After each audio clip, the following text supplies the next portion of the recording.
Dahil nauna akong dumating sa Maynila, kaya inantay ko na lang sila sa airport, tsaka naman kami lilipat ng domestic flight papunta sa amin.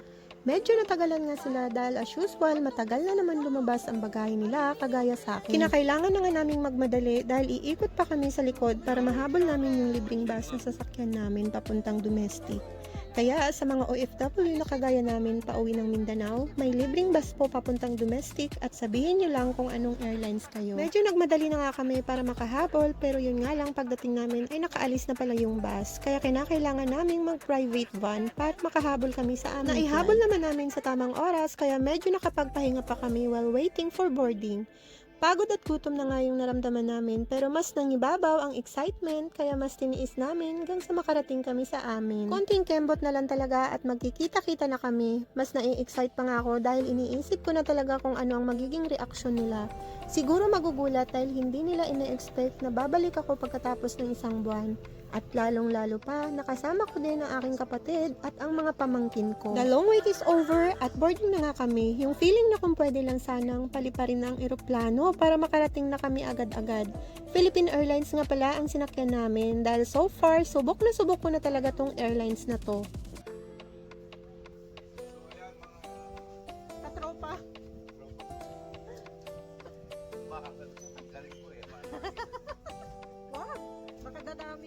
Sobrang excited na nga kaming makauwi dahil matagal na namin tong inaantay na magkakapatid. Kinuntsaba pa nga namin yung isa naming kapatid para hindi sila makahalata kung sinong susunduin nila.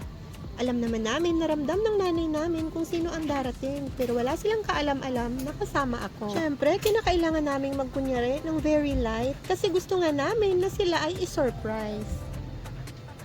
Sa mga oras na yan ay nag-announce na nga ang piloto na malapit na kami at ready for take-off na nga.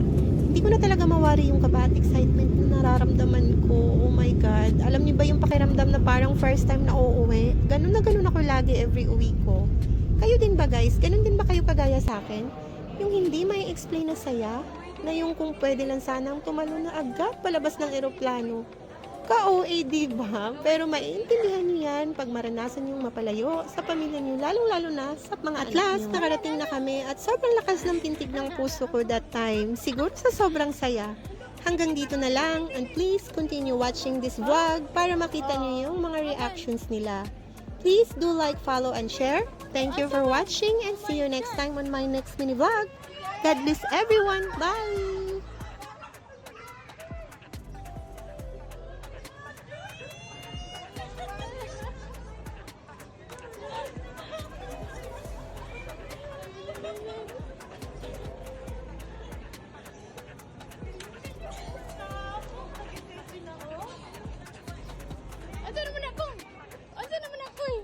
Excited na mo kaya.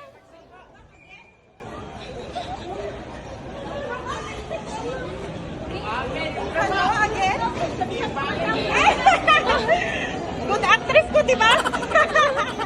Hi, Jacob! Bakit? Mag-kiss ko sa imo, oy. Tumi. Welcome. Hi, Jake. Hi, Brad! No, what? Miss Actress. Yo, nakuran pina. Sayang. Sanawa, sayang ka-excited. Gipilo na niyan gidala. Pakita sa kamamaya din sa namang gidala sa ila, oy.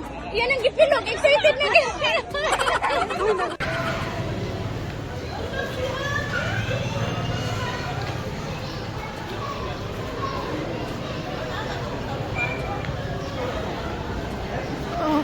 Tara!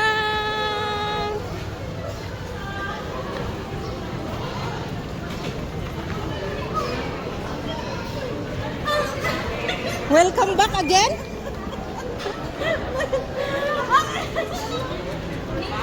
Hello again? Good actress ko, diba? Hi, Jacob! Oo po.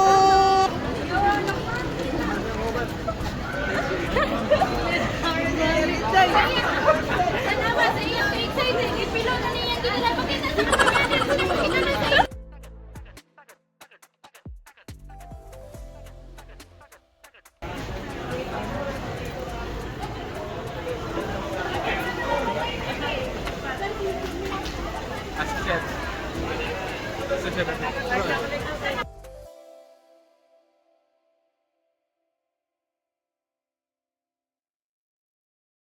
Dagan daw kay nagsinita.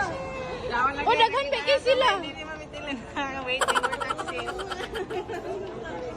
Lagi ka na yung may dime. Niyaw sa akong may dime.